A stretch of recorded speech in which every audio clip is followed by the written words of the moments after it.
आपण पाहत आहोत विश्वविनायक न्यूज, ग्रामीण जनतेचा बुलंद आवाज।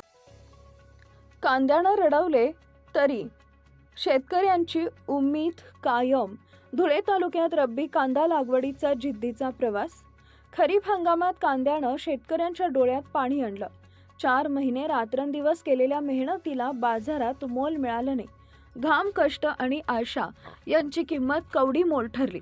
तरीही हार न मानता पुन्हा एकदा नव्या उमेदीनं धुळे शहरातील कांदे उत्पादक शेतकरी रब्बी हंगामातील कांदा लागवडीला लागले आहेत। संकट कितीही आली तरी शेतकऱ्यांची मातीशी नाळ तुटत नाही, याचंच हे जिवंत उदाहरण आहे। कांदे उत्पादक शेतकरी मनोहर माळी यांनी यंदाही रब्बी कांदा लागवडीपूर्वी पत्नी सुरेखा माळी यांच्यासह शेतात जाऊन काळ्या आईचं पूजन केलं। जमिनीला नमन करून कांदा रोपांचं पूजन करत त्यांनी चांगल्या उत्पन्नाचे साकडे घातले।